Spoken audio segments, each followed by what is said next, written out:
Right. Thank you very much for giving me this chance to present our findings. This is propranolol reduces portal vein diameter in schistosomal liver disease with patients with portal hypertension. There's nothing to disclose.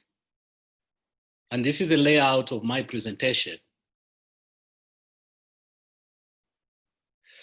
So hepatospleen schistosomiasis is a leading cause of portal hypertension in the tropics. But we know that cirrhosis dominates in the Western world. And we know that Schistosoma mansoni is the commonest cause of portal hypertension in Zambia. And this is acquired through repeated contact with water bodies, like you can see this chart.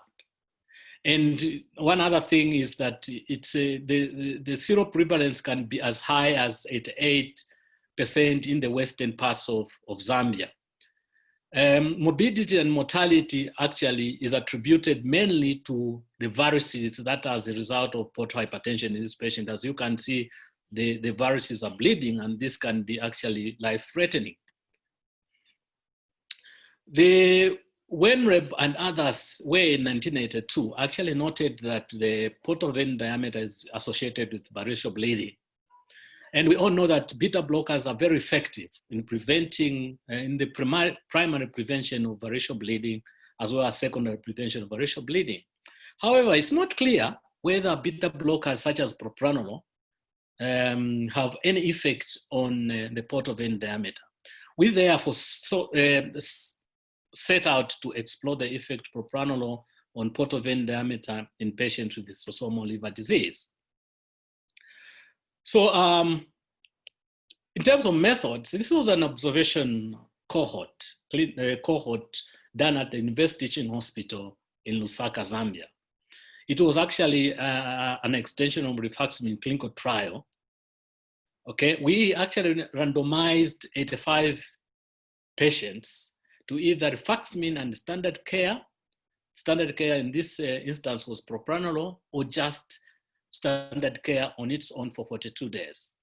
We thereafter followed these patients for 180 days. We measured the portal vein diameter using ultrasound at baseline and at day 180. Our main primary outcome was the change in portal vein diameter, whereas beta blockade and reduction in splenic size were the secondary outcomes. So, coming to the results. Before we go to the results, the methods, also in terms of inclusion criteria, hematemesis was one of the criteria we used to include patients, varices on ultrasound, periportal fibrosis, and serology for schistosomiasis. These were the main, inclusion criteria. We excluded patients who had HIV, Hep C, and Hepatitis B, and whose ultrasound was suggestive of cirrhosis. Of course, those that were unable to give consent were excluded. So we evaluated 186 patients and randomized 85 in rifaximin arm as well as non-rifaximin arm, followed up for 42 in the clinical trial, 42 days in the clinical trial. And after the clinical trial, we followed up these patients on propranolol for 180 days. And the patients that completed the follow-up were actually 66. We then looked at the baseline characteristics. They were not different in the rifaximin arm as well as in the non-rifaximin arm. But one thing to note is that there was profound low platelet count, HB was quite low, and the splenic size was actually higher in all the groups of the patients. Portal vein diameter, we noted that it reduced after 180 days, and this was quite significant. And this can be attributable to propranolol, like I said.